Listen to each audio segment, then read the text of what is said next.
that there are books out there are folks out there worried that there are books that'll make you gay. But the Halloween special will definitely make you gay. I think that's that's All why right. Gene Simmons is so bitter. Yeah. All right. Well, we're live, guys. Everyone, welcome. Everyone watching live, watching later. Scott Jackson is on pins and needles, he says. Daniel says that Brian is a Mount Rushmore writer to me. So, yep, Oh, there yeah. you go. Uh, for No those who Encased in stone. for those of you who are watching live, just let me know you can see us and hear us. And especially if you can see us and hear us on Facebook, that would be very much appreciated. We dual broadcast now. We broadcast to Facebook and YouTube, Cody, so we're big time now. Whoa. That's right. What a time to be alive. That is right. Yep. Thank We're you. we're living in the future. So we don't need a flying car. We can just dual stream to Facebook. So yeah, welcome everyone to another edition of the Lovecraft eZine podcast. I have had our friend and writer Brian Hodge scheduled for quite a while, and looking forward to that. And then I wanted Cody's got a new book out too called New Tomorrow. Hey, And where'd you get that? where'd I get it? I assume. So that's just out too, but I'm booked. My guest spots are really booked until November or December, and I wanted to help Cody promote it now. So we have two guests. Actually, we have three because Mike Dubish Who's is, also partially responsible for this fiasco. well, I was Yeah. going to say the real talent behind the book, Don't- but you know. Don't blame me. Hey, I derived almost all the odors for the scratch and sniff pages, so I feel like I narrowly edge him out in terms of output.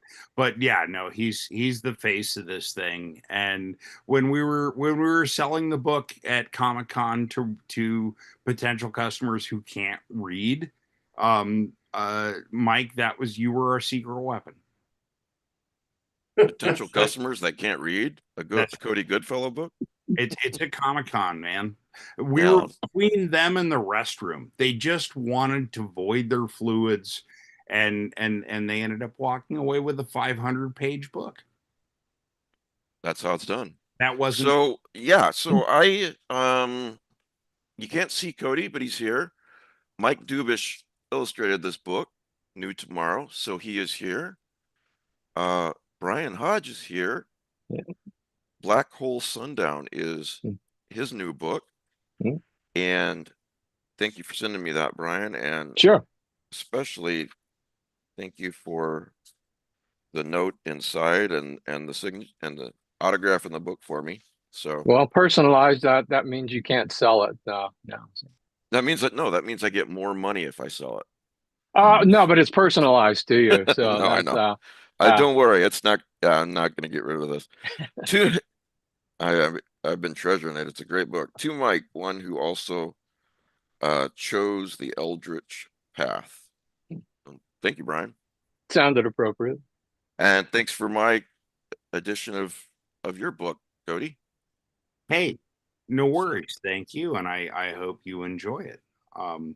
I really wish. I mean, for a lot of obvious reasons, this would have been a book I thought that Rick Lay would have really appreciated. Oh gosh, yeah. Because there's such a huge homage to the Shadow in New Tomorrow, and the mystique, the lasting mystique of that character. But yeah, we're all just leaves in the wind. So yep, I miss him. We all do very much. Hell yeah. So yeah, thanks to everyone who are watching and listening. Let's do introductions real quick, and then we can chat with these guys, not just about these latest two books, but if you know who they are, that's great. But if you don't, or if you just kind of aware of them peripherally, you need to check out more of their work. Thanks to Brian, we're actually going to give away a copy of Black Hole Sundown to a lucky listener. Hey, today. wait now. Yes. An option? No, you can't have it. No. Wait. No. Oh, so if you want to win the prize, a chance Yeah. of the prize, you send an email to ezineprizes@gmail.com and you put sundown in the subject line. The winner gets drawn in about 8 weeks, so even if you watch this next month, you still have a chance to enter and win. But if you don't send in an entry, well, no chance for you, bucko. If you could attach a video of yourself singing a Gordon Lightfoot song, sundown, Well, you better take care. You're you like have a your better Hodge. chance of winning if you forward me your address written on a $20 bill. So thank you 8 for weeks. that, Brian. I could lose all my copies between then and now. So So yeah, thank you for that, Brian. I appreciate it. Yeah. So if you're new to the podcast, I'm Mike Davis. I run this I'm the chief cook and bottle washer. Let's do quick introductions with everyone else. Mark Rainey. Mark Rainey. I write many horrific stories and books, and I've edited Death Realm magazine and a number of anthologies, and I always enjoy crashing into the eZine podcast because it turned Mike's hair white. Yeah, decades ago. Yeah. And I'm working on actually in the show notes of every podcast having a list of my fellow panelists along with a link to their website or latest book or whatever they want. I just haven't gotten it done yet. I would just like to comment that Mark Rainey's books are intentionally horrific. Yeah, I was going to say, That's a good qualifier. I think they're written well. They're not written horrifically. Okay, we got a comment for Brian. Brian has been my favorite living writer for decades. He knows this. It hasn't changed. Probably won't. There's not a name. It says visited by Voices Network. So maybe you know who that is, Brian. oh yeah. All right. Mike DeBronzo. Hey everybody, Mike, architecture, art, art. There you go, and away with words. Now that Mike Dubish is here, we have 3 mics on this podcast. You might be What, You- 9 people? Really confusing. Alan Call Hughes. ourselves 3D. You also have 2 Mike D's too. So Yeah, no, good you're point. all 3 Mike D's too. Oh my gosh. At least Yeah. So even that doesn't help. It's a glitch in the system. That's the We major. better all change our name to Mike, or there's going to be some confusion around here. I'm Program. changing mine to Brian. I'm Brian Goodfellow now. Someone whose name is not Mike is Alan Hughes. Hey, He's got Cthulhu on his shoulder. yes, I was at Monsterama in Atlanta this weekend, and this thing followed me home. So, Nice. as my daughter's, so I stopped. But are you now a Mike or are you a Brian? Oh, I'm going to Who's your be. fighter? I've got more Bryans in my family, so I think that'll be the Team Brian.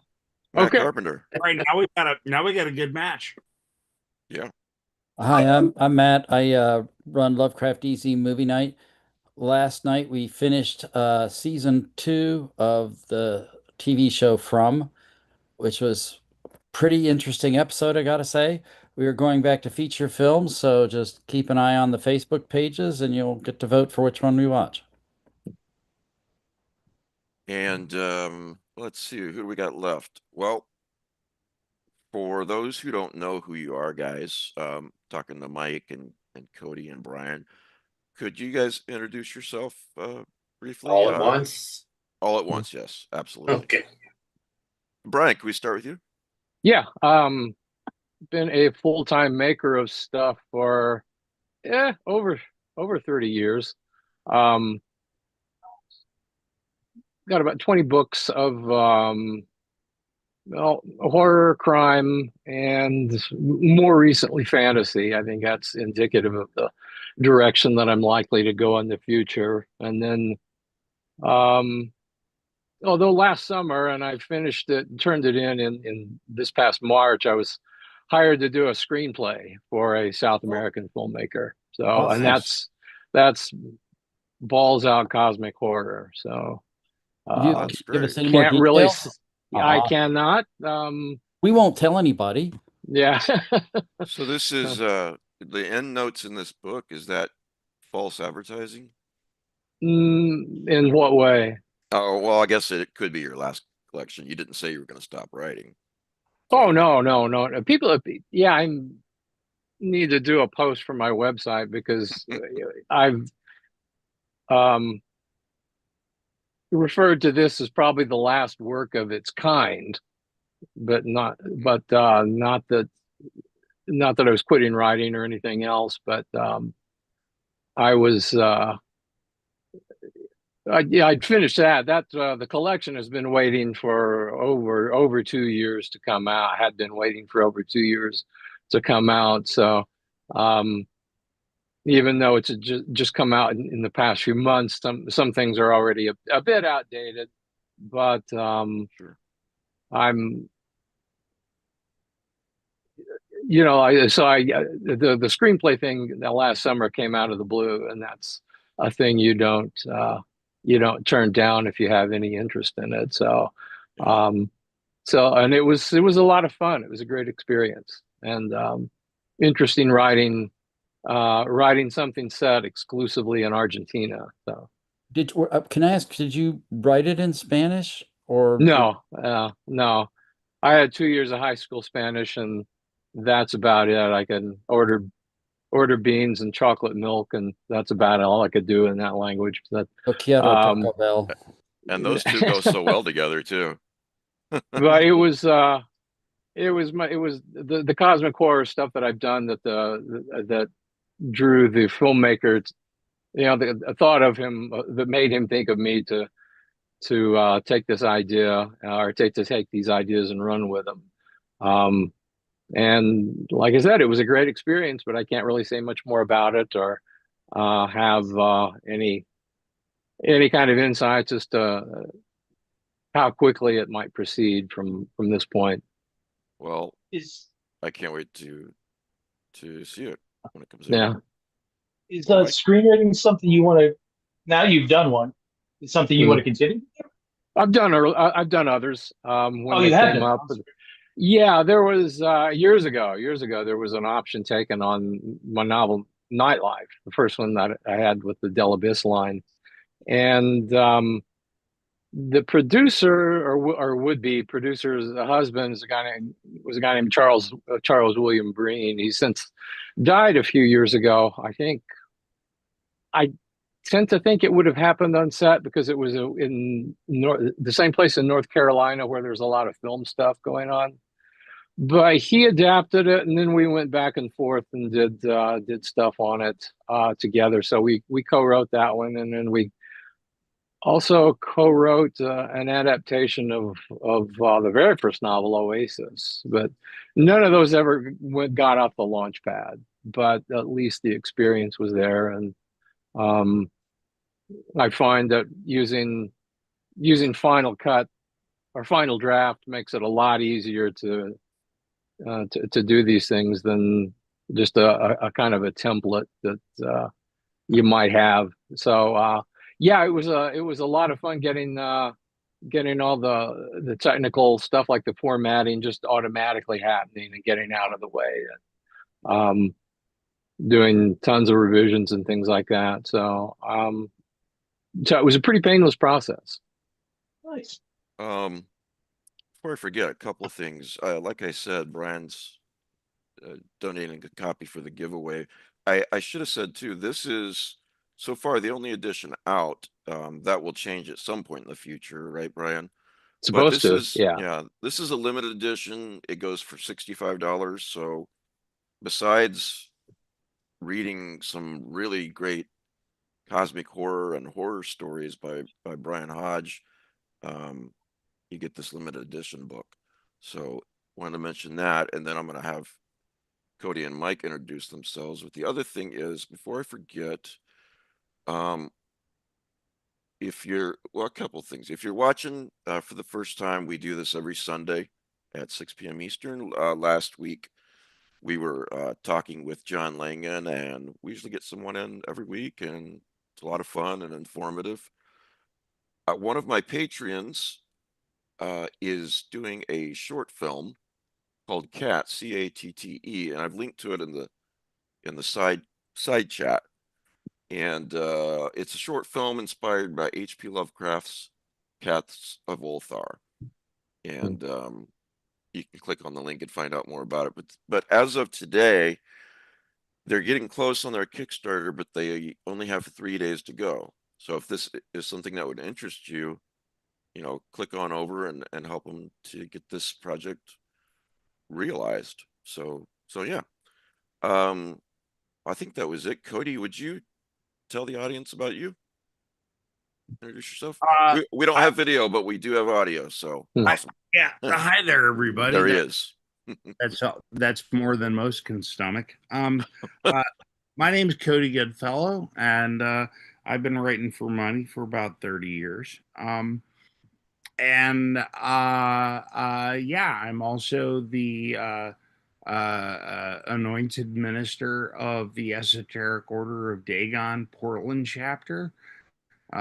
Occasional itinerant minister in Providence, Rhode Island, and I wrote a book recently. It's my 10th novel, which I feel like was kind of a reversal in my life course, in that I was trying to write something about that would show people, something that they would want to experience.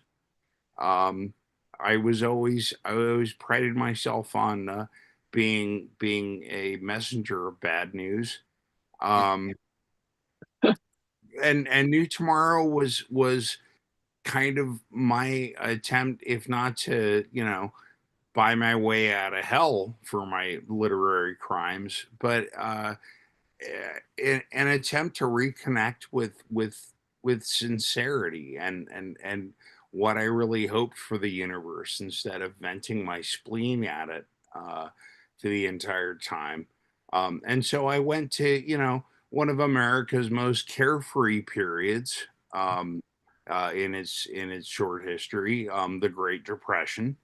And I wrote a story that was trying to repay all of the love that I have for swashbuckling pulp fiction and early golden age science fiction, which was insane, swing for the fences, don't take note of basic physics for an answer kind of stuff, and doing something just fun.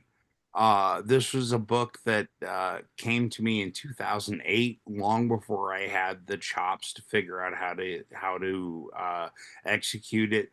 And it was something I wrote the first 3 chapters, kind of introducing each of the characters. There you go. Yeah.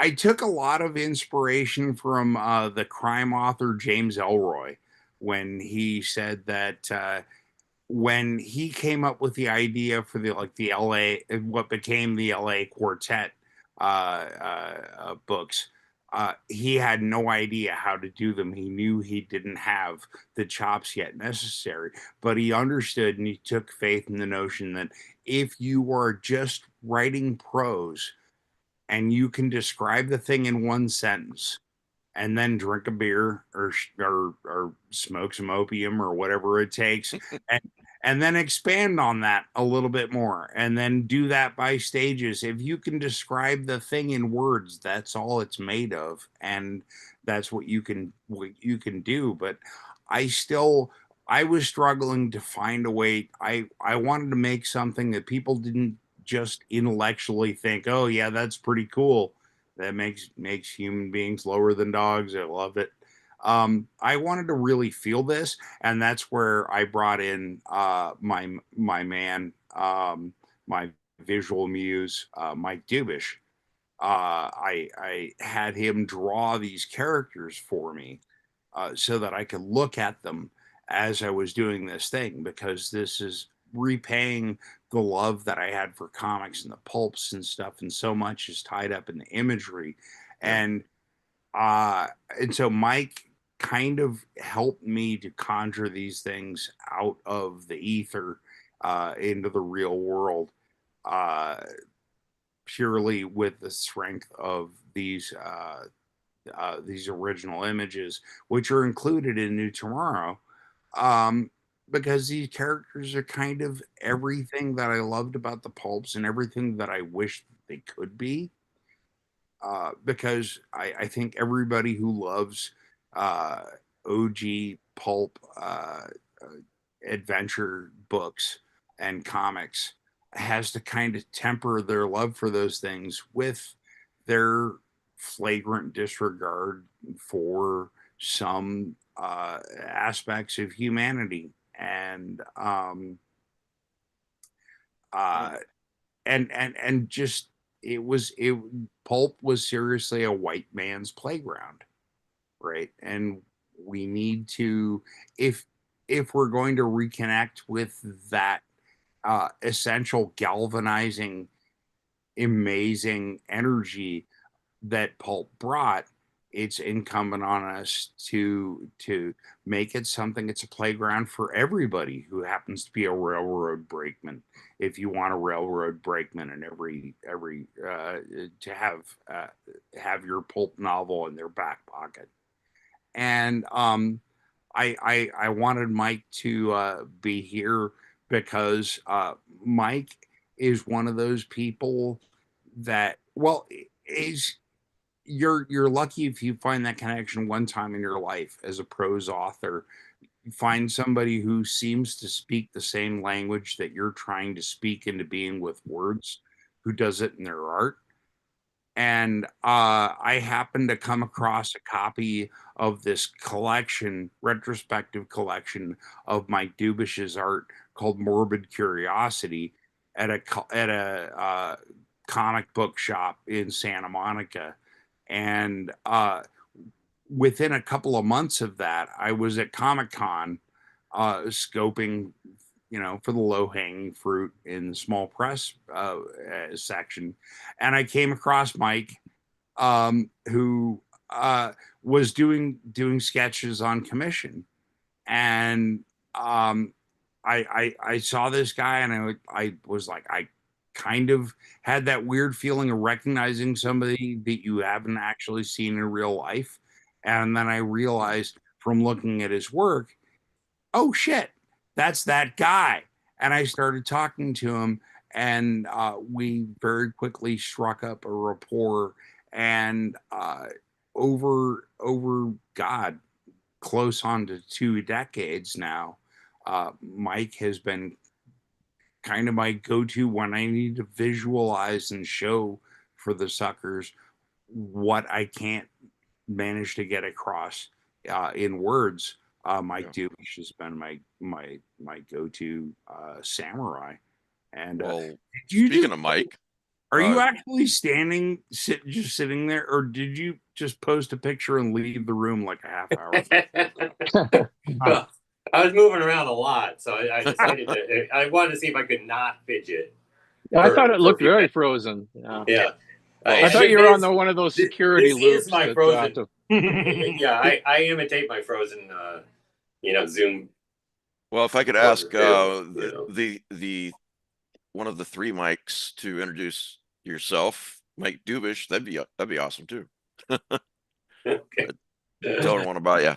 I'm illustrator Mike Dubish. I also do a little writing, but not as much as all the rest of the guys here. I am associated with a number of horror comic titles, including Gore Shriek, The Adventures of Professor Dario Bava, Paranormal Playboy, Forbidden Futures magazine, Slow Death Zero. And also, you might have seen my work if you did any role playing gaming in the 90s or early 2000s. I was in just about all the books at one point or another. Star Wars, Dungeons and Dragons, The Wheel of Time, and done several projects with Cody, including Mystery Meat, a wild send up of the meat and fast food industry. The first project we did together was something called Clown Town. And no, it wasn't called Clown Town then, but eventually a John Skip movie came out that was like an offshoot of it called Clown Town. But yeah, those first 2 or 3 pieces I did for you, Cody, I don't think they've ever seen print, to my recollection. No. Skip and I are waiting to see who dies first, and then whoever outlives the other will probably trounce those out. But yeah, we came up with this idea, which we felt was something that the world needed, about the notion that, I mean, isn't it weird how clowns were universally beloved until about 20, 30 years ago? And first they came for the mimes, and y'all said not a damn thing. And then they came for the clowns. And what if clowns were from out of the darkest ages, darkest, cloudy eras of prehistory, are natural saviors, and are protectors against the forces of darkness. And it's exactly because clowns now are so unhip, and it's so cool to be afraid of clowns, that the forces of darkness are triumphing. Hey, Cody, Yeah. can I ask, did you ever read The Dark God of Laughter by Michael Chabon? Oh God, yes. Brilliant Yes. clown story. Maybe one of the best. A fantastic story that just pulled up so many conceptual threads related to the notion, the weird and uneasy relationship between horror and comedy, and why the people doing horror are so happy, and why the people doing comedy are usually so miserable. Yeah. Right. Mike did some concept art for that, which we'd be happy to revive. I mean, I suppose there should be some privilege for paying attention to this shit, right? So, if that is a notion, you can find the Clown Town short film that Skip and Andrew Cash and I slapped together, but we are still committed to the mission of this larger, mandate that I feel we have from the collective unconscious, um, which Mike has helped given a face and wings to, of doing more stories about our birthday party clowns who stalk monsters.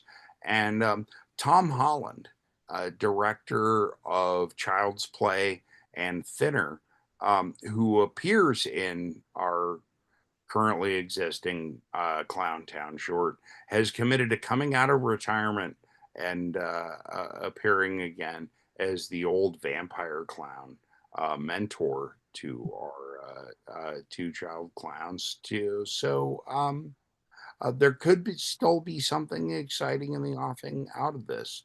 Um, if you love clowns in spite of all of the fake news telling you not to, for nefarious purposes, then we hope that possibly we will redeem your previously misspent love in the near future.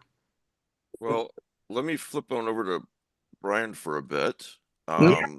I know that. Let's start off with Matt, because I know, Matt, you've got some questions for Yeah, Mr. but they're Hodge too. not really related to anything That's specific. okay. Story, but Have you listened to this show? Yeah.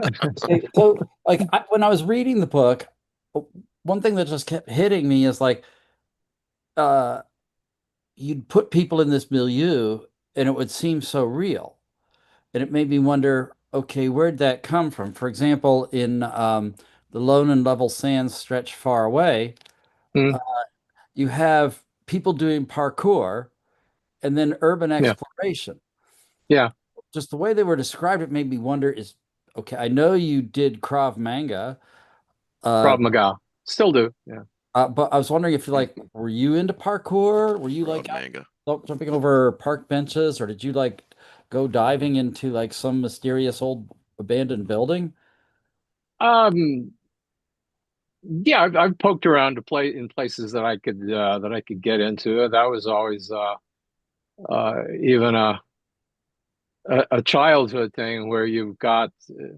Well, I'm particularly thinking of a house near where my grandmother lived that was abandoned, that was fun to get into. And then when I was in high school, there were some friends and I that used to. Oh, it was a big old three-story thing that we used to roam around in that we could get into. So that was always kind of an interest, and uh, always had an interest in like shut down factories, abandoned factories, and the relics of the industrial age and that's shown up a lot in work that I've done. So Did you um, actually go in like with a group of people with no, flashlights? no, nothing as organized as really committed urban explorers that really take it seriously and map places um, and share their adventures online. So it was nothing that organized, nothing that highly directed. If I could interject right there, I think I remember some of Brian's very early horror history in an urban environment when a bunch of Yeah. us were at Elizabeth Massey's place in Waynesboro, Virginia, and a bunch of us went to Kroger's, and Wayne had his video camera around, and so Wayne was, zooming through the aisles and stuff and videotaping everything. And I know we caught Brian taking part in, I believe we were singing the theme to Gilligan's Island and the Beverly Hillbillies. And this was the scariest. Wait a minute. Do we still Yeah, have I tape have. of this? I need to see this. It probably exists, but Beth Massey probably still has that tape. You went to several of those gatherings, didn't you, Brian, back in the late 80s, oh yeah, early 90s? Just about wait. all of them. Yeah, that's what I was thinking. I don't remember when she stopped having those, but good Lord. They were a madhouse and always full of horrific inspiration just based on the people who attended. Well, I was just so like the parkour stuff. That's Mhm. something that seems to me like when you're training in combat art, you probably practice falling Oh and yeah. recovery. Was that where that came from, or had you actually done some parkour? In part, yeah, I can run up a pretty good head of steam and then fall and roll and reverse directions and things like that. That's um, yeah, that's pretty easily done. And running, jumping. What was it? Eddie Izzard? How Eddie Izzard described the military? Running, jumping, climbing trees. So Um, I should say real quick before Matt continues, for those out there listening who are unaware of Brian, um, to nutshell it, as far as I'm concerned, it is not that they're both the same writer or similar, even similar, but if you like Laird Barron's work, then you'll like Brian's as well. I kind of think of the type of cosmic horror and horror that they write as very similar. I mean, obviously, two different writers, their own twists on things, but just to categorize, which we try not to do, but yeah, if you're a Laird Barron fan, you should pick up Brian's work. He's got cosmic horror. If you can't get this latest one yet, I just wanted to briefly mention that the cosmic horror work of his that I've really enjoyed, Whom the Gods Would Destroy, I'll Bring You the Birds from Out of the Sky, The Immaculate Void is just absolutely fantastic. And those are 3 examples right there. So just for anyone who is unfamiliar with Brian, that kind of gives you an idea. And gives you a place to go if you can't get this one right now. Well, some of those are out of print, and they're currently on deck for me to bring them back into print one way or another. But I think they're on Kindle too, though, I believe. No. No. Okay. Yeah, like The Immaculate Void and its companion collection, I think of it as Getting into Oblivion. Right. I had to get the rights back from both of those. And so once I did that, I mean, that was when the publisher was outed for a lot of things that they'd managed to keep under wraps for a lot of years. And I'm sorry, this is the one I was thinking of. I'll Bring You the Birds from Out of the Sky. Is that's on Kindle right now. That's available still. Although the original hardcover was seemed like a good idea for a story involving folk art, really primitive folk art, to have folk art illustrations throughout. So, so that was another project I did with Cemetery Dance, and it's actually one of my favorite projects because it was just so totally a labor of love with the art plates throughout. It was gorgeous, I gotta say. It's just a beautiful book, but I thought the prose was beautiful too. And I got again to wondering, like, you've got a heavy interest in music that maybe we can well, but the thing is, this delved into a different kind of art than writing or music. It was the visual arts. And so I was wondering, like, were you heavily into visual arts, or is this something you did some research on the painting techniques and pigments and stuff like that? Or is it something you just that really required no research. I just kind of thought about what would be available to a self-taught artist in deep Appalachia, and what would be around him, and if he was having these experiences and these visions, what would he use to try to realize them, and how frustrating it would be for him, for his technical limitations kept him from fully realizing what he was seeing and what was going on around him on the other side of the valley. But then his frustration would lead, in my way of thinking, his frustration would lead to a kind of an energy that was bursting through the canvases and wood that he was painting on. And it would sort of transcend his limitations. So that was the idea behind that. I see.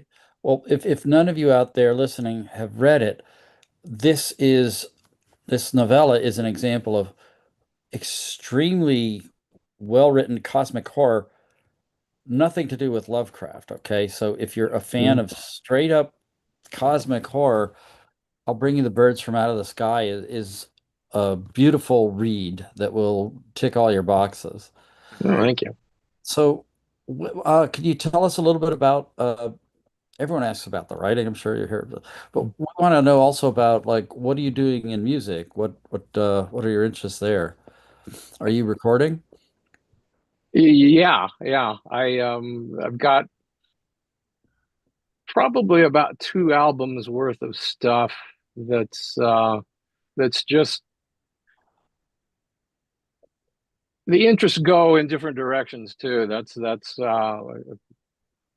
either my benefit or my curse, is that I'm never satisfied with one direction in anything. But so yeah, various forms of ambient and dark ambient.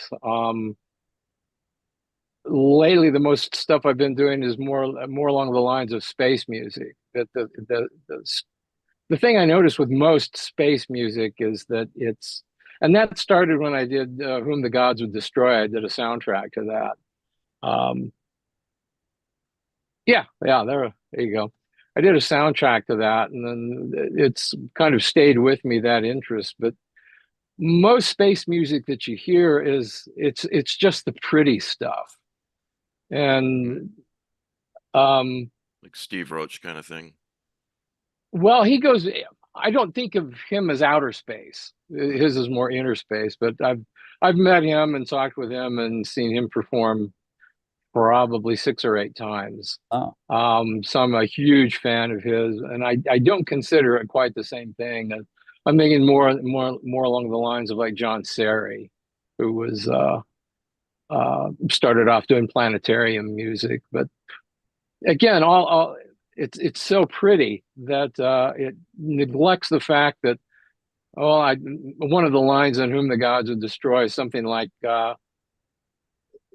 it will kill you in ways you can't even begin to imagine. And so I try to smash both of those things together. Doing kind of the wonder and awe, and then the terror too, and just the oppressively crushing environment that's ultimately fatal to you. So it's fun to combine both of those in the same piece of music. Is there any way that people listening could experience some of your music? Well, I've got like demo versions and things like that of about 10 different tracks on my website. There's a music link at the top of the page, and I've got I'm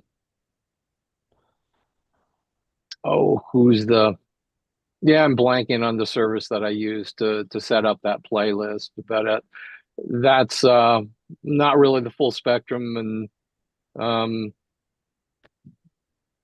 course lossy, deeply lossy formats and things like that. So, but yeah, I'm redoing according to some directions to one album of more kind of dark / epic ambient that went over well with the record label, but there were certain things that needed to be addressed in terms of samples and stuff like that, and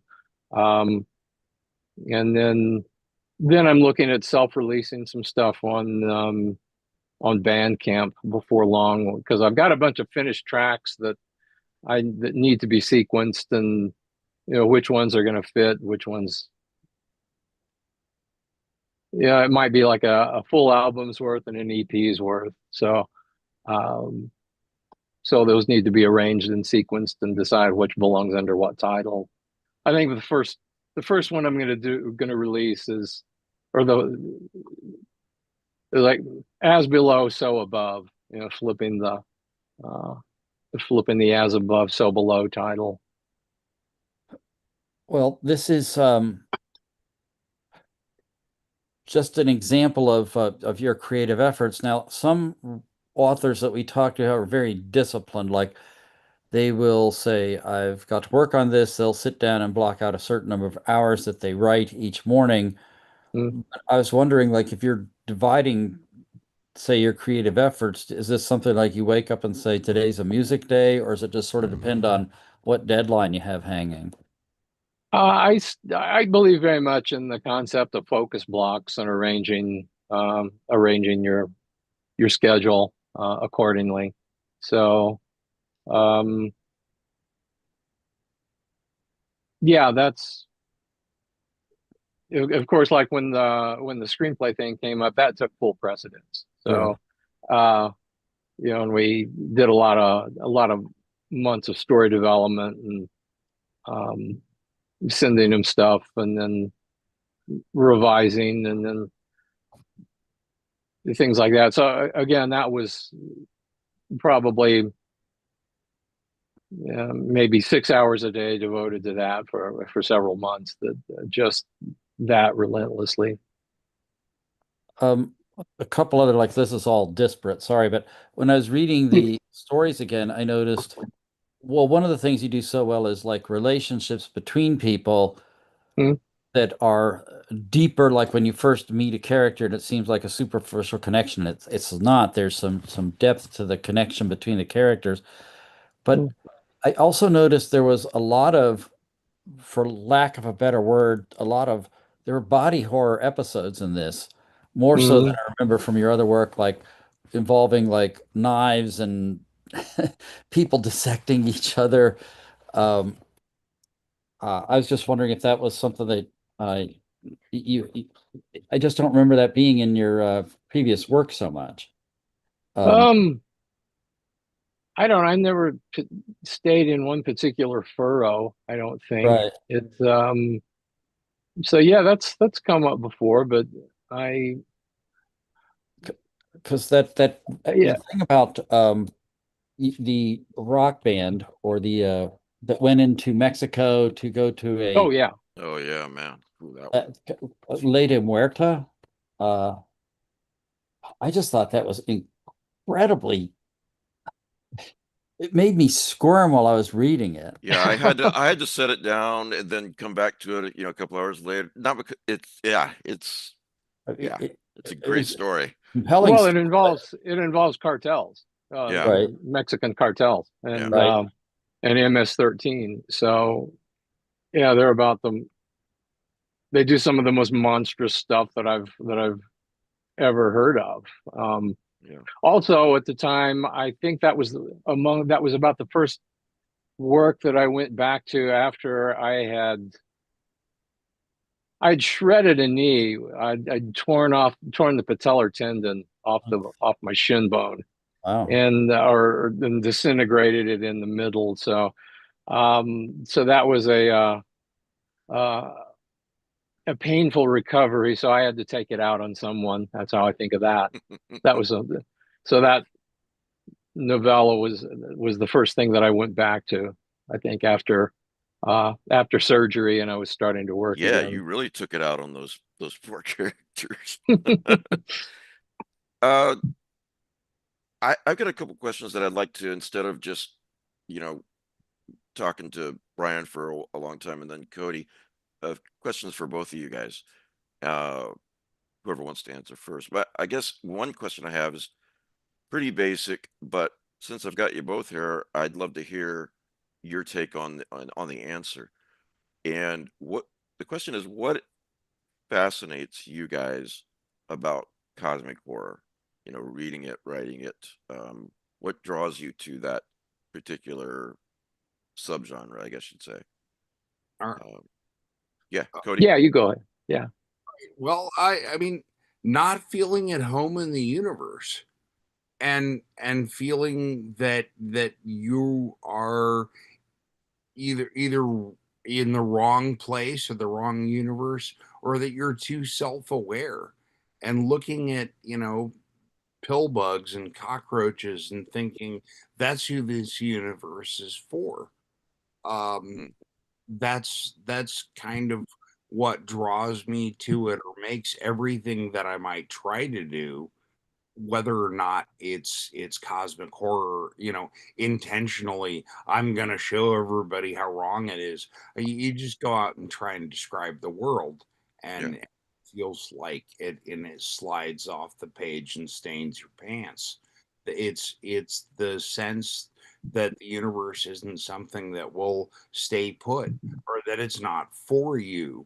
And then begging the question of, if a universe was for you, could you trust it? It would, of course, have to be ersatz if it actually works, yeah, because we're so enslaved to this notion that the world is out to get us. And so, yeah, that's it's not so much that it enthralls at least me as a writer. It's just, if I'll tell you something. When I got to do a phone interview with John Balance from Coil, and Ooh.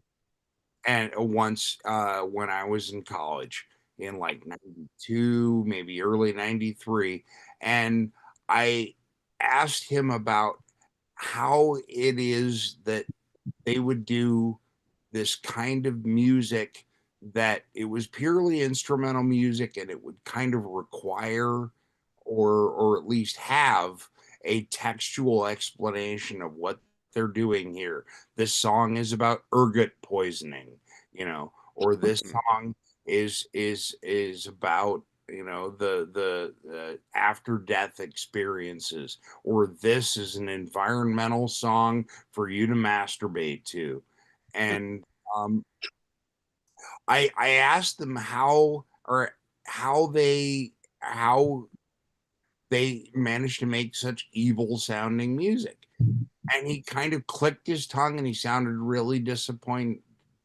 And he said, "Oh, son, we're just talking about the things that we love." And it kind of clicked a switch that took years to really take effect and change the voltage in my mind. But I realized that everything that I was writing about as horror was actually just something that fascinated me. It wasn't something that scared me.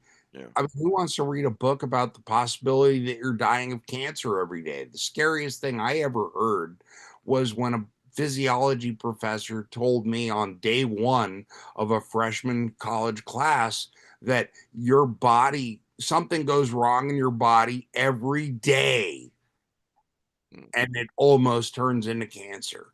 So horrible things, your death is trying to happen absent any choices you make, absent any awful things that happen in the universe every freaking day. And this Hallmark episode is brought to you by real quick, Cody, I just want to say how and then you can go on, but I 1000% agree with. It seems to me that cosmic horror is the kind of horror that is just most true to life. It is the way the universe is, basically.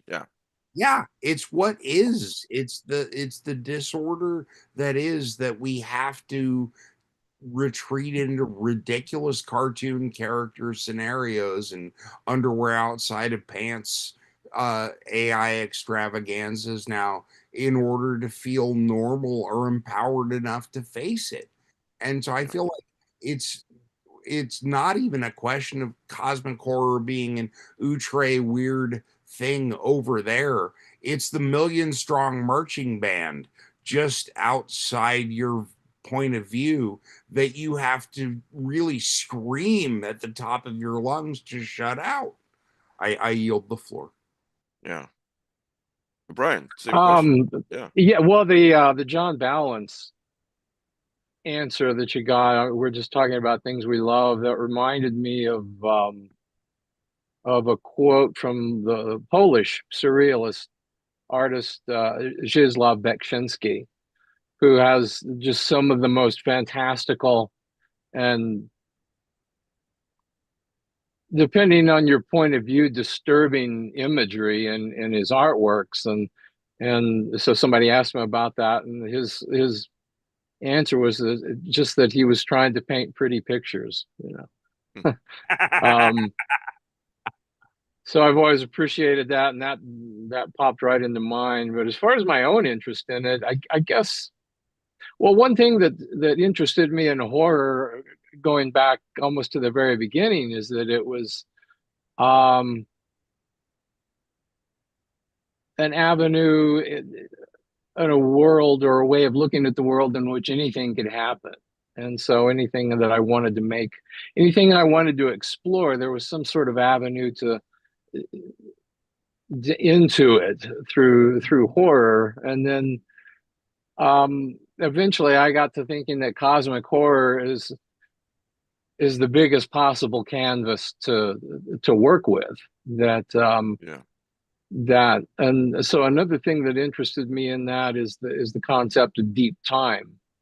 And that was one thing that was interesting to explore in the very final piece in this in the new book, On These Blackened Shores of Time, how a very intimate and and devastating family tragedy, how it was tens of millions of years in the making.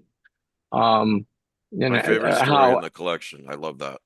How it was, how things were set into motion that far back, and then another stage a century ago with the slipshod efforts at closing a mine, which really happened around here locally with well, some of you may have known him, Don Kenny. He died a few years ago. Maybe not. On the block that he lived in the neighboring town here, sometime after we had our 1,000-year flood in 2013, close to 2 years after that, there was enough subsidence under the ground that their streets was paved on, that one of his neighbors drove over a spot in their street like he'd done hundreds of times, and the street just collapsed beneath him, and he went into the mine shaft that nobody knew was there. So that was yeah, that's how the a story thing that starts. I wanted to get back, Yeah. the thing that I wanted to use, and that's too good to waste. It's a really brilliant story. I should say, for those who haven't read it, without spoilers, at the very beginning, the protagonist sees the street basically swallow up his son. Yeah. You know, and I just want to read these lines. This is exactly what Brian was saying. It was as if the earth had yawned and opened a gullet years in the making. Come to find out it was. This was a calamity that had built in stages over time. 2 years ago for the newest piece of it, nearly a century for another. Beyond that, we're into the millions. So, yeah, sorry, I just had to interject that. It's such a brilliant story. That was sort of the summation, you know, the college term paper summation. Here's what I'm going to tell you. Yeah. Mike Dubish, do you want to weigh in on that question too? If you want. It's but what I was thinking was that it's very existential. You know, we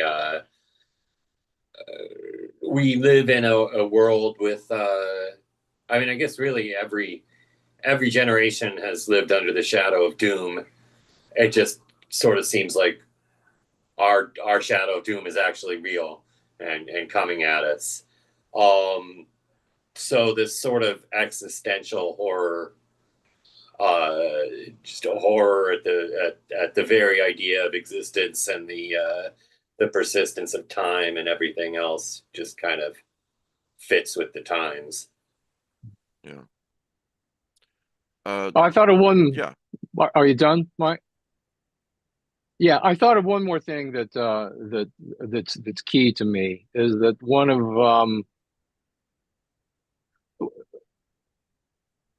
of the basics of the framework of cosmic horror is coming face to face with your own insignificance, and I've always been fascinated by the idea or wanted to explore the ideas of making moral choices under arduous circumstances, even when it's the hardest thing to do. And so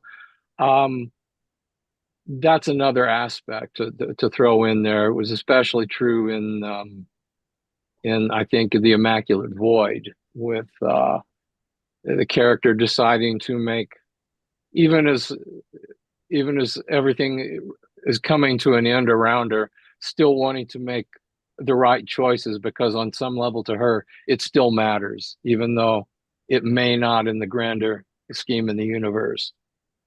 So that's I like character. I like to explore the thinking processes and the behavior of characters to whom it's important to do the right thing, even if they do a lot of awful things to get there, get to that point.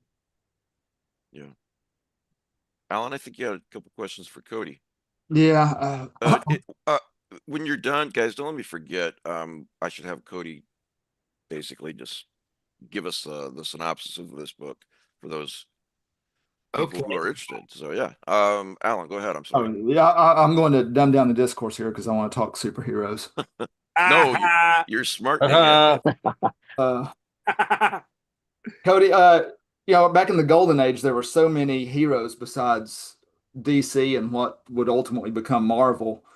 And I really thought your book, Mike shared a reader copy with us, but I really thought New Tomorrow captured the weirdness and energy of that era. Did you have any specific superheroes from that golden age that you kind of look back at besides the usual ones?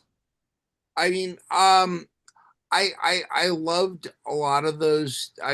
I'm still delving into the golden age. I was born in 1970, and so just grew up with these echoes of these people. Oh, if only you could read EC comics. Well, where are they? Yeah, you can't have them. Um, and so these things were built up as in kind of an echo chamber until I could find them. But the first one that I really fell in love with was The Shadow, because Yeah. I learned so much from The Shadow that informed my really pulpy writing and stuff not so much, because even the narrator seemed to be afraid of the Shadow and afraid to relate who he really was.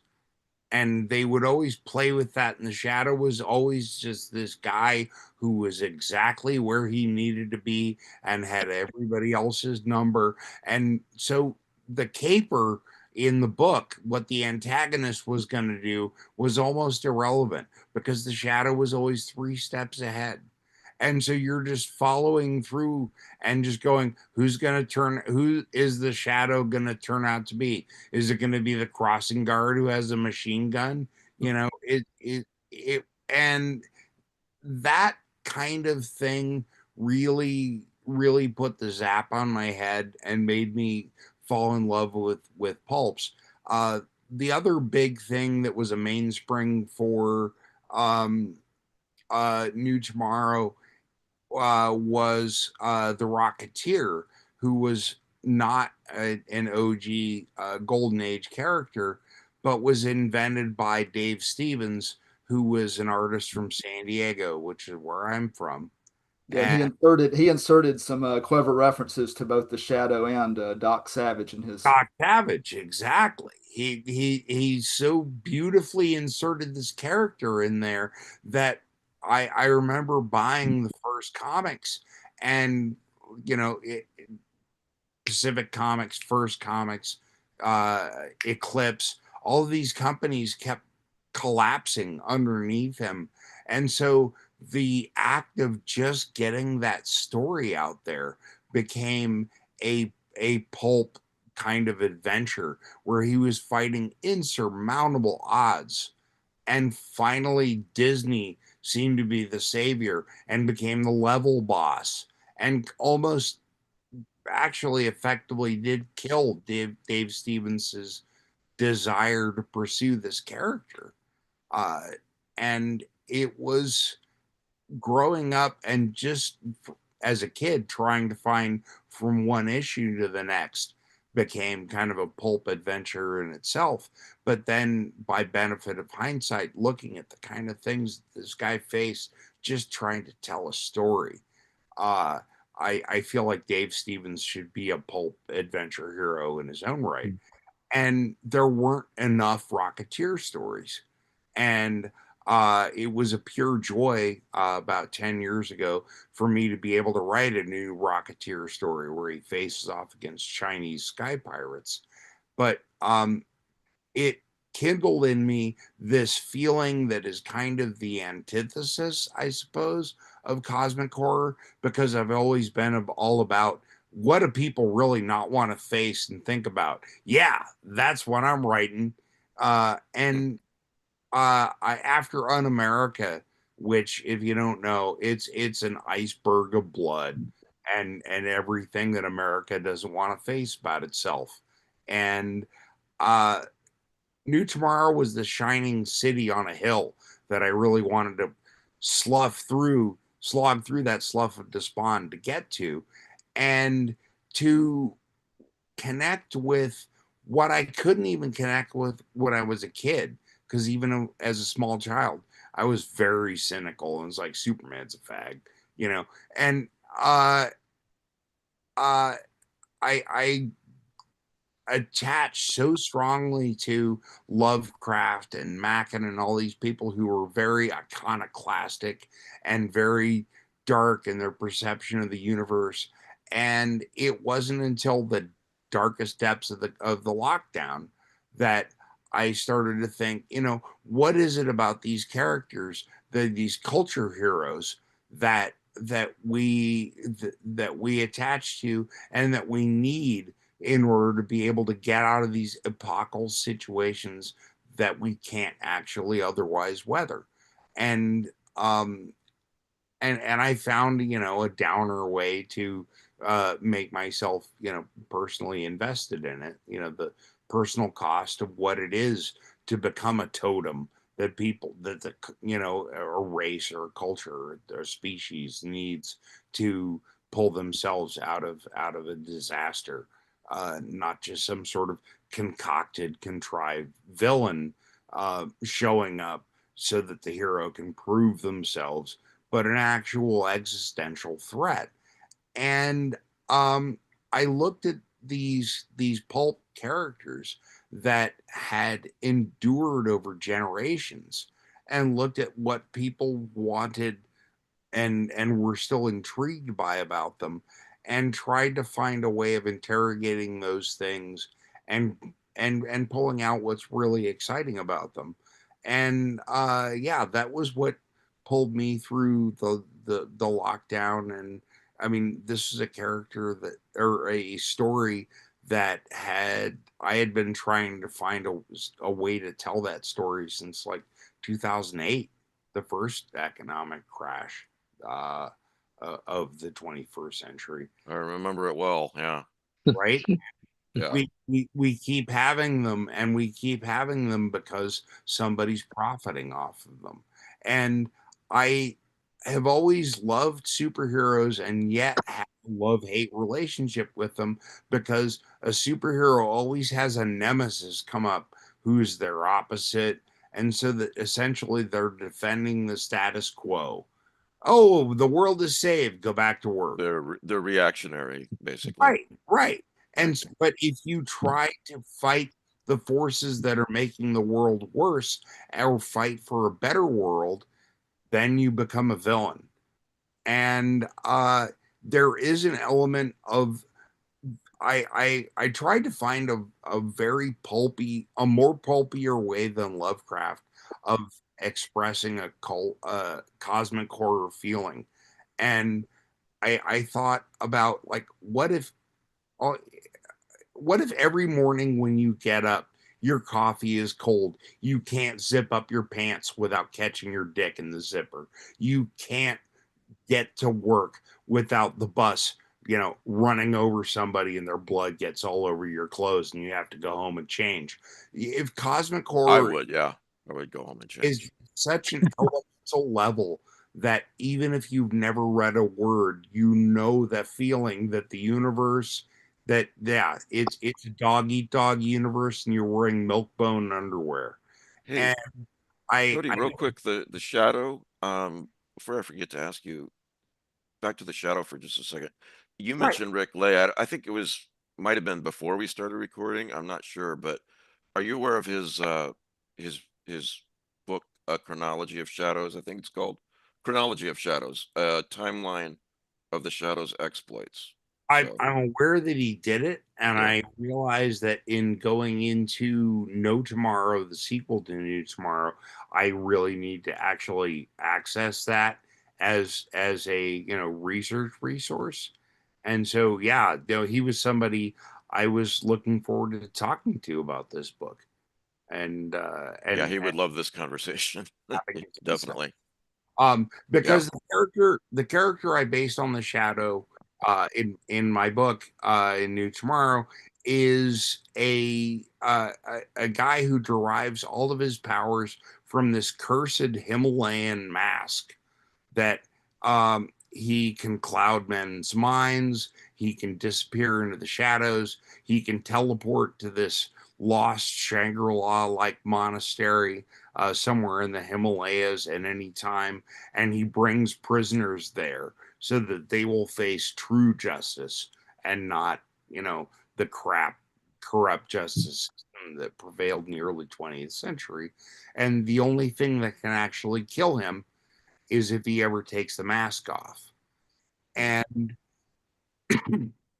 I was always fascinated by the idea that being a superhero essentially means that you are a cultural product who cannot die so long as everybody believes in you and needs you.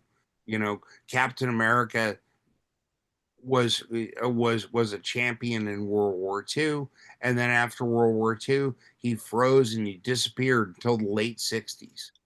And when he was revived, he was instantly terrified because he was still locked in the moment when Bucky Barnes died riding on that rocket.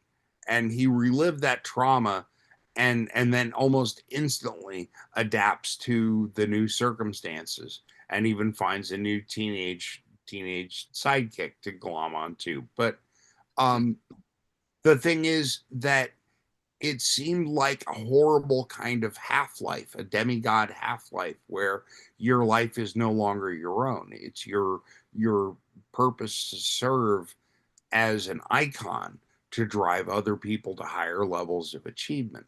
And so the White Devil in my novel is this character who has been immortalized in dime novels and stuff. He's been active since the late 19th century, and my book is set in 1932. And but this character, Spider McGowan, who's a petty thief and an escapee from a government island prison lockup, encounters this guy whom he recognizes from the dime novels growing up. He's the White Devil. And this guy has been shot to pieces by the FBI, and they're hunting him, and he would rather die than go on. And he passes the mask on to this guy who is also dying from his wounds. And he discovers that he physically cannot die, but now he has to live for an idea. He has to live for these people who believe in him, and his life is no longer his own. Yeah. But in this novel, these characters, the Silver Sentry, who's the Rocketeer character, and the White Devil, and a third character called Kid Amoeba, and I warn you, Lovecraft eZine readers, if you ever longed for a book wherein the Blob was the good guy all along, I got you. But these characters all have to band together to fight against a tycoon who steps out of nowhere and proclaims that he has cracked the secret of teleportation, therein rendering obsolete trains and cars and everything else, and completely reshuffles the economy at the depths of the darkest depths of the Depression, thus making it so that life will be better than ever for those who can afford it, and those who will be left behind, well, hey, forget them. They would have been a drag anyway. And at the time that I conceived of this in 2008, this is just a wild hair notion, but as a result of this accident, with the teleportation process, I have these characters who are three identical triplets called the Haywire Gang, who are the latest terror rampaging across the Midwest, robbing banks. But their secret weapon is that technology goes horribly awry whenever they're near each other. And the closer they get to each other, the worse things get. Because, like, if you ever had that day, whenever you're going to fly on an airplane and your passport keeps flying out of your pocket and you can't you can't get a cup of coffee inside you without spilling half of it outside of you. And it seems like there's an entropy field that is, the closer you get to the truth, the closer you get to anything significant in your life, the more circumstances direct themselves against you. And that seemed like, if I was trying to explain cosmic horror to somebody who had no deeper spiritual stirrings, who had no sense of feeling small when they gaze up at the sky at night, that just, what if the world was out to get you? And I'm trying to speak to that 21st century railroad brakeman, even if he doesn't have pockets large enough for a 500-page novel anymore, to try and get to the nuts and bolts of what cosmic horror is about, beyond a philosophical thing or a consonant rich named demigod somewhere with its tentacles in a new and novel place, but just that that because none of us feel at home in this universe. Certainly none of us feel at home in this world anymore. And what is that stirring? And what should we and can we do with it? And that was what I was trying to tackle with this thing. Yeah. Matt, you have a question or two left for Brian too, I think. Oh, yeah, it was what you had said, you might be turning your writing direction Yeah. toward fantasy. I find this Yeah. interesting because that is as broad as saying you're going to write horror. There's the grimdark stuff like the Joe Abercrombie, whose novel The Devils just came out, was brilliant and funny, but also Yeah, I have that. That's on the TBR. or Christopher Buehlman with the Black Tongue Thief. But then there's high noble fantasy, which could be contemplative, like uh, Patricia McKillip, The Forgotten Beasts of Eld. But you also have things that are more along the lines of Tolkien quests and great deeds being done on the battlefield. But you also have people who write urban fantasy. So what are you interested in? What's writing? Well, what I'm working on now is historically based. It begins about 8 years into the Norman Conquest, so it's um, a kind of a look at how myths and legends are created and collide, and how the written story is so much, or the story that comes out of an event is so changed from what actually happened. Um, so that kind of thing. But yeah, I tend to be drawn toward the European based stuff. So that's what I'm exploring now. I did a novel for there was an offshoot of a gaming project a few years ago, but that's another one that where the where I treated the novel with more care than the publisher ended up doing it. So yeah, nothing of that project of which the novel was just one part. It was funded by Kickstarter. Yeah, nothing of that is visible now. So it's another of my disappeared works. But that was that would, I guess, would have been more considered more high fantasy, but still very gritty. Um, set in a fallen world that was a complete. Well, the world was created by a game designer named C.A. Solomon that first started life as a shared world anthology, and then I got interested in doing more with it, and following on from where my piece ended, and it just turned out that they were doing a gaming Kickstarter, and so I was on board for that. Then the novel was funded that way, but can't find it now. So that was my first foray into novel length fantasy. Will we be able to find it eventually, you think? No, um, not unless you get in touch with me. Yeah, because really none of it is really my property to make available commercially, but privately might be a different matter. So, are there any authors that you would say you'd regard as people who have influenced your interest in fantasy? Well, you mentioned Joe Abercrombie. I really love his work. I think his approach really resonates with me. George R.R. Martin in Game of Thrones. He kind of became the Stephen King of fantasy, and that it's an umbrella of influence that's hard to entirely escape.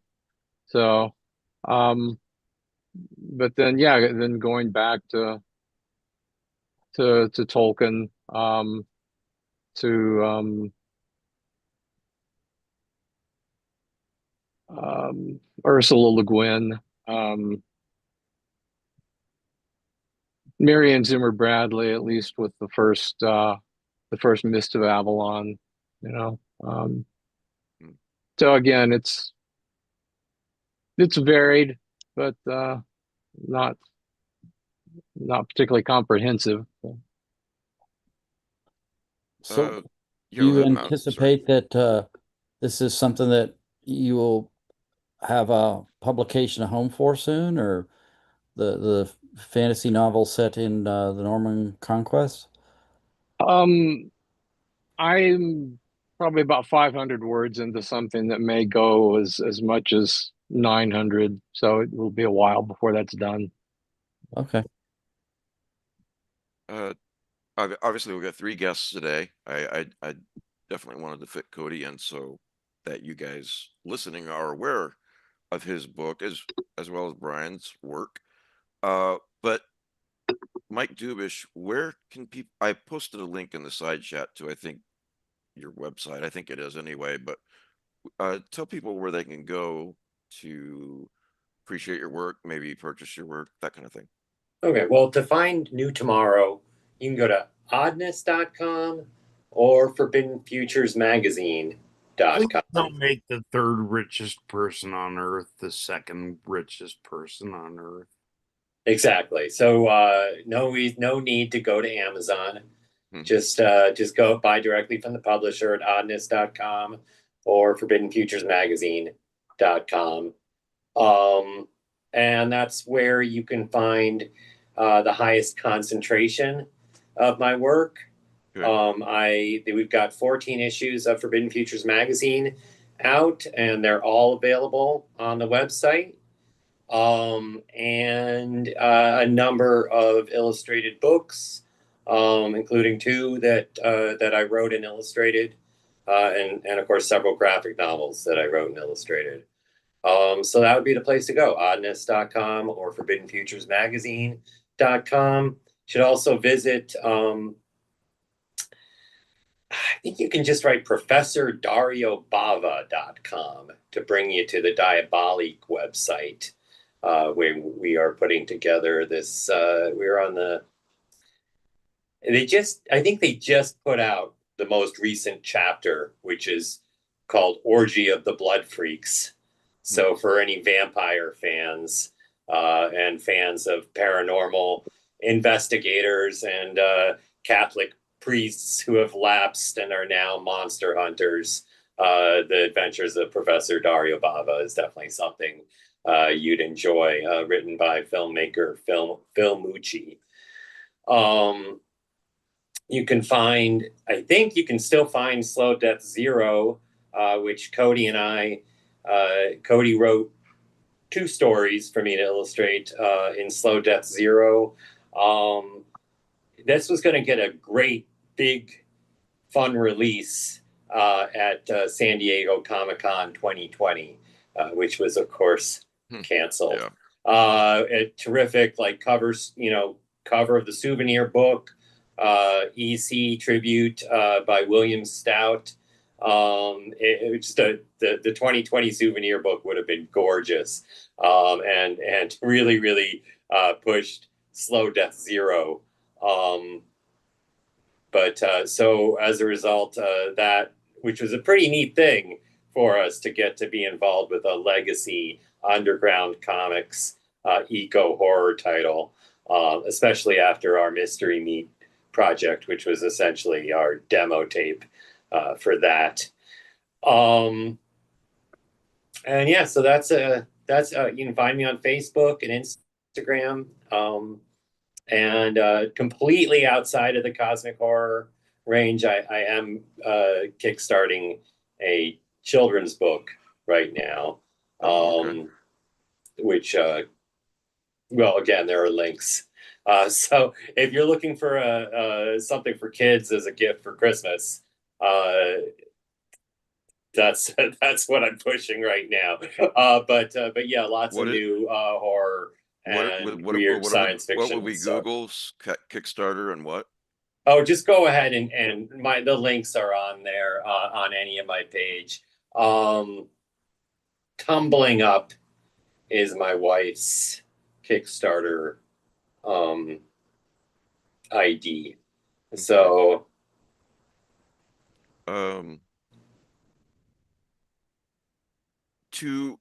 obviously two very different writers, but both extremely talented writers. I want to read something from the back of Black Hole Sundown from British Fantasy Society.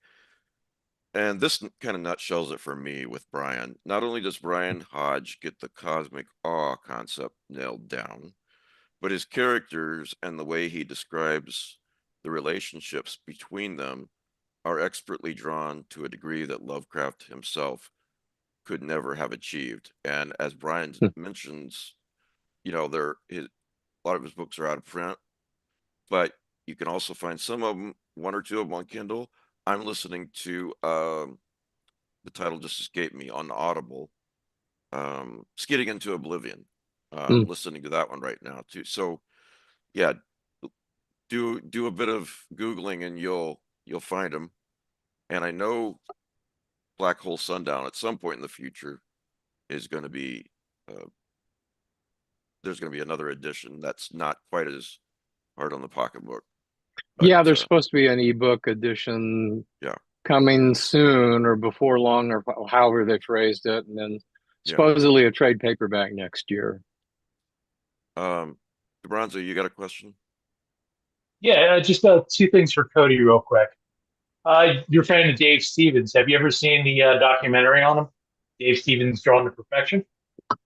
I haven't. I usually can't sit still for most documentaries. I've got really terrible ADHD, but you recommend it? Yeah, I didn't know anything about him. Yeah. And I just stumbled across it one day and watched it. It's really good. Like if you look in the little side chat, not the chat people are watching at home, but our chat, I put a link to YouTube. I think the company put up the documentary. It's like an hour and a half. Goes into his art, his personal life, like the Rocketeer's girlfriend. That's it's based on Betty Page, right? Yeah. Okay. Yeah, no, I will take your recommendation and I'll check it out because Stephen's art was formative for me, and his struggle kind of was something that I ended up looking on at various stages through my life. So I would check it out, and I would commend it to any folks in the listening audience who are not familiar with Dave Stevens. His career is kind of would seem like a tragic object lesson, but also a lesson in triumph and a lesson in standards, in holding yourself and being the best you could possibly be. Yeah, it goes into that a lot. Like with no context for me when I'm watching it, Right. It's like his frame of mind, like how he approached it. It Yeah. wasn't just it's a job I do. I got to pump this out so the next issue's out. He was Right. really he was about the art first and foremost, and Right. I thought it was cool because he was a little bit of a spoiler, but he had a thing for Betty Page. So later in life, I think I'm remembering this correctly, when she was down on her luck, he met her. I think he kind of helped her out a little I bit. understand he So was one of the few people she trusted in the later yeah, years. Yeah. Yeah. yeah, because it's and it answers the question like whatever happened to Betty Page. Simply, Right. just she's there, and then she's such an icon for pinups, and then after that, like where'd she go? And her story's interesting too. The other thing I wanted to ask you, you're involved with Heavy Metal Magazine, right? Yes, that is true. Yeah. And heavy metal is back. The short form is we're working on the third issue, and this I know that the reins have been passed around kind of like a trading card over the last several years. But the folks that are in charge of it now, I believe, really have their sense on their finger on the pulse of what made it a great magazine back in the day, Okay. and are bringing it back to life. Not Of course, you've got to kind of trade on what people know and what people love and expect from it. But I am somehow I am entrusted with bringing prose into the new incarnation of heavy metal, which is kind of like selling coffee at a crack house, but uh, they have, for some reason, hopefully not misplaced, faith in me that I can do this thing. And so it's funny that I got this job I wasn't looking for, um, and I had exactly the experience necessary for it off working on Forbidden Futures for several years with Mike, because in Forbidden Futures, we were committed to doing prose pulp fiction that is the exact center of the cheeseburger.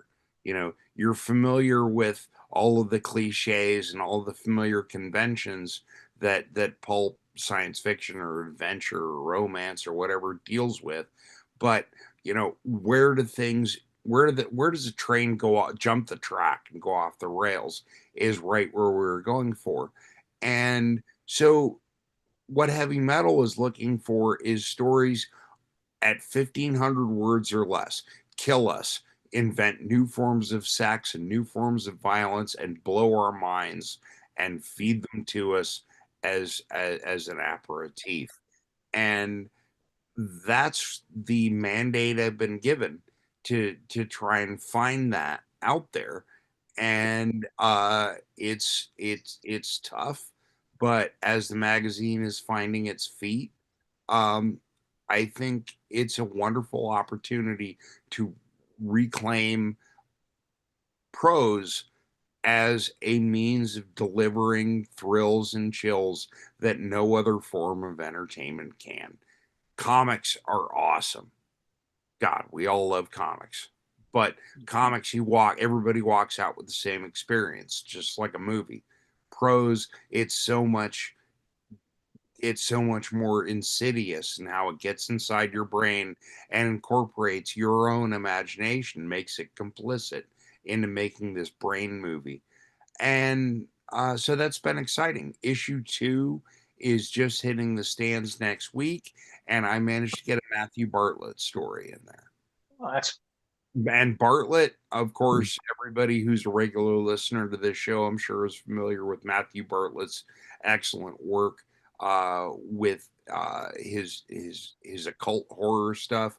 I challenged him to do a cyberpunk story, and he kicked its ass and took its lunch and its domain number. And it going forward, I want to bring iconoclastic, gnarly, kick-ass prose. Brian Hodge, come see me later after class. But yeah, it's a weird thing because I suddenly found myself holding this magic wand, and I've been shaking it for the last several months, going, "Is this real? Is this actually working? Is this real?" And I've zapped some things, and I've turned some people into frogs already. So watch out. Congratulations. Well, And if you are aspiring writers out there, I can't guarantee anything, but if you can come and find me, CodyGoodfellow.com. I'm easily contacted through through there, or Cody at heavymetal.com. I'll look at anything, but understand I'm looking at anything that anybody sends under the most heavily jaundiced possible editor's eyes of, we're a quarterly magazine, we're using one story each issue, and so if the first sentence doesn't take a year off my life, I'm probably not going to read the second, because I just don't have time, and our readers don't have time. So don't waste our time, but kick our ass. And if you're coming to kick our ass, come find me before I find you. well, Black Hole Sundown by Brian Hodge. I'm going to talk about yours too. New Tomorrow, Cody Goodfellow. I just want to, for anyone who came in late, to summarize these two books we're talking about and the other work. I've got a link in the show notes to Black Hole Sundown on Brian's website. Now, that's the limited edition price. Yeah. But if you haven't explored Brian Hodge before, and you want to get a taste of it from a few of his other books, I'll Bring You the Birds from Out of the Sky is available on Kindle for only $2.99, which is a hell of a deal. The Immaculate Void and his collections, one of his collections, Skidding into Oblivion, those are both available on Audible. You can listen to those if you're an Audible person. And I intend to bring those back with a Great. Kickstarter as for really nice new additions. Well, be sure to let me know so I can promote that for you, Brian. Well, I don't have it underway yet. Well, when you do, I mean, yeah. Yeah, I will. But I keep hearing from people around the world on these, so it seems like a Kickstarter would warrant it. You will not be unsuccessful. Yeah, the people out there want to read those books, so I think that's a good thing to do. And then, of course, New Tomorrow by Cody Goodfellow. And I have to say, buy this one and read it. Cody's been talking about it. By the way, Oddness did the design, and we should mention Oddness, the publisher, he has a real name, but I don't know how much he likes me to use it. So it should get credited to Oddness, and he does a terrific job on the design for both the graphic design and editing for both Forbidden Futures and for the books. Yeah, no, he's kind of the head cheese of the brains, the operation, and yet remains almost invisible behind our faces. So, but he should his incredible efforts should at least be mentioned. Oh, well, yeah. No, dude, I thought of him last night. I was in Los Angeles. He lives in Moss Beach. I thought of him last night. Within 30 seconds, he was there. If you left a sandwich somewhere unattended, he's probably eating it. So be sure and pick this up, everybody. And if you've not experienced the rest of Cody Goodfellow's work, well, use the search engine and explore it, because you're not going to emerge the same person. What? I said it'll pop your vest buttons, Butthorn. So, okay, anything else, guys? Yes. Remember to enter the drawing. Send an email to ezineprizes@gmail.com. Put Sundown in the subject line, and we will draw a winner for a copy of this collection in 6 to 8 weeks. And who knows, maybe it'll be you. Brian, thank you for providing that, and thank you for Sure. being here and letting us have Cody and Mike crash the party too. Oh, of Appreciate course. it. Yeah. So, Mike Dubish, Cody, Brian, thanks for being here, guys. Thanks for being here with me every week, and everyone watching, and especially to my patrons. I really appreciate you guys. Thanks for keeping me going. And we will see you next time, folks.